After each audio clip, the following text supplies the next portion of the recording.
Assalamualaikum warahmatullahi wabarakatuh. Saya Konitatus Salihah dari kelas PAI 2B akan menjelaskan tentang kerucut pengalaman menurut Edgar Dale. Pengertian kerucut pengalaman menurut Edgar Dale dalam kerucut pengalaman Dale atau Dale's Count of Experience mengatakan bahwa hasil belajar seseorang diperoleh melalui pengalaman langsung atau konkret, kenyataan yang ada di lingkungan kehidupan seorang, kemudian melalui benda tiruan sampai kepada lambang verbal atau abstrak.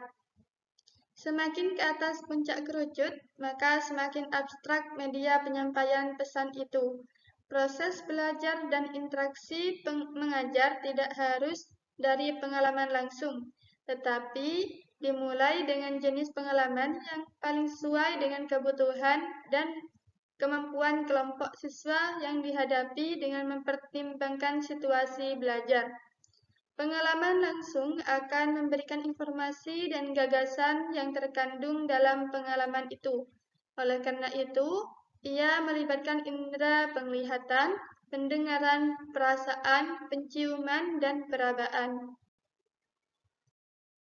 Selanjutnya yaitu kerucut pengalaman Edgar Dale yang diklasifikasikan menurut persentasenya, yaitu membaca hanya mendapat 10% dari yang dibaca dan mendengar hanya mendapat 20% dari apa yang didengar dan melihat hanya mendapat 30% dari hal yang dilihat. Menonton film, melihat pameran dan melihat demonstrasi hanya mendapat 50% dari hal yang dilihat dan dengar. Selanjutnya berdiskusi dan melakukan presentasi hanya 70% dari apa yang dilakukan.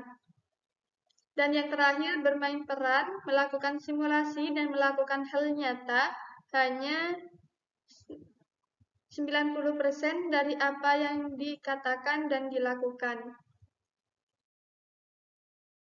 Selanjutnya yaitu rincian kerucut pengalaman dari Edgar Dale. Baca 10%, dengar 20%, dan lihat gambar 30%.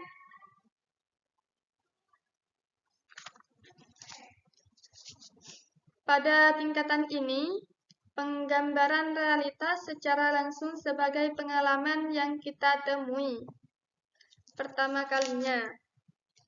Pembelajar sebagai partisipan, sehingga tingkat pemahamannya pun masih sedikit.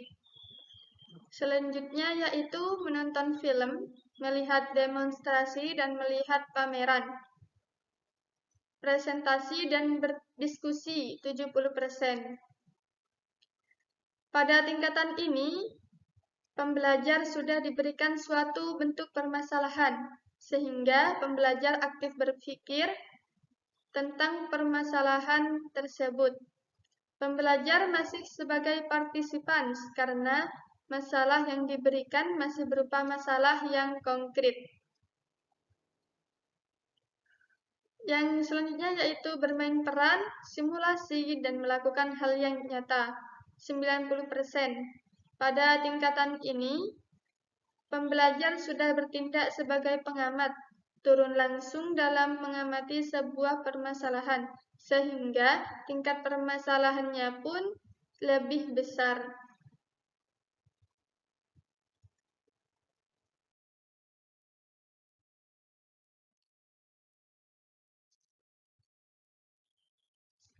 Yang pertama yaitu membaca.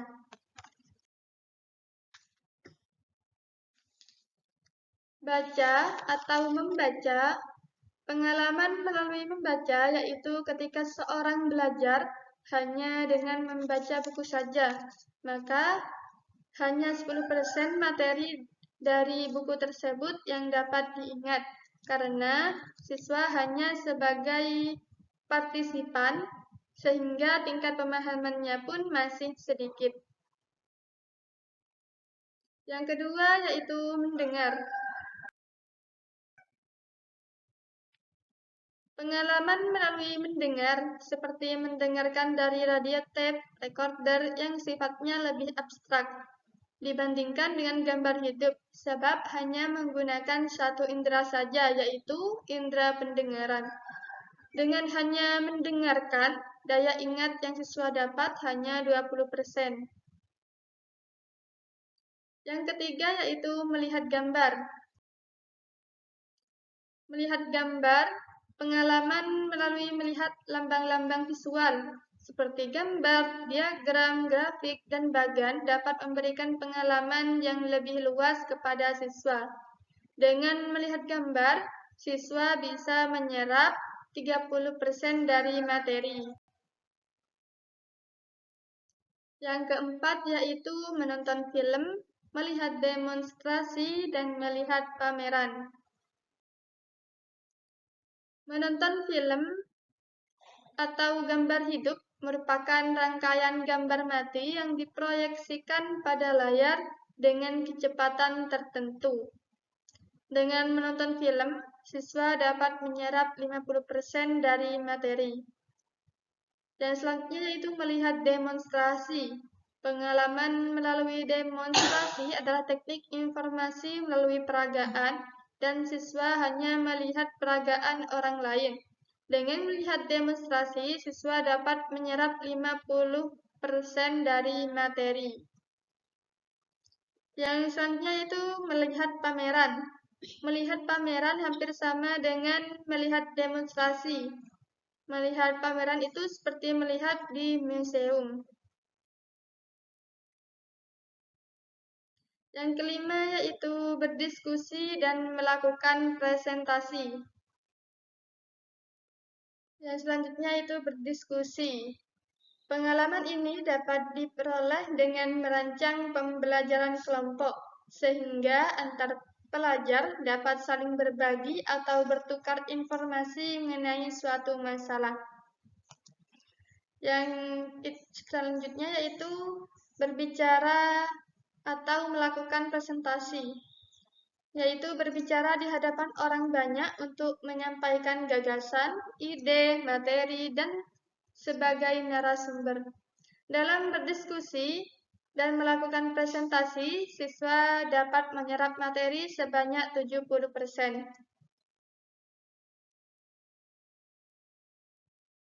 Yang keenam yaitu bermain peran, simulasi, dan melakukan hal nyata.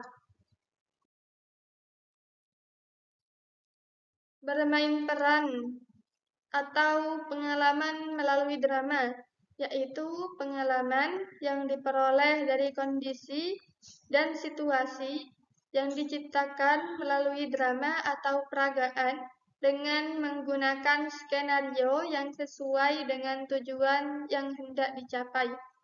Dengan bermain peran atau pengalaman melalui drama, siswa dapat menyerap sebesar 90% dari materi yang dipelajari. Selanjutnya yaitu melakukan simulasi atau pengalaman tiruan. Adalah pengalaman yang diperoleh melalui benda atau kejadian yang dimanipulasi agar mendekati keadaan sebenarnya. Dengan melakukan simulasi atau pengalaman tiruan, siswa dapat menyerap sebesar 90% dari materi yang dipelajari. Dan terakhir yaitu melakukan hal yang nyata atau pengalaman langsung. Pengalaman langsung merupakan pengalaman yang diperoleh oleh siswa sebagai hasil aktivitas sendiri. Siswa berhubungan langsung dengan objek yang hendak dipelajari tanpa menggunakan perantara. Dengan melakukan hal nyata atau pengalaman langsung, siswa dapat menyerap 90% dari materi yang dipelajari. Sekian yang dapat saya sampaikan. Terima kasih.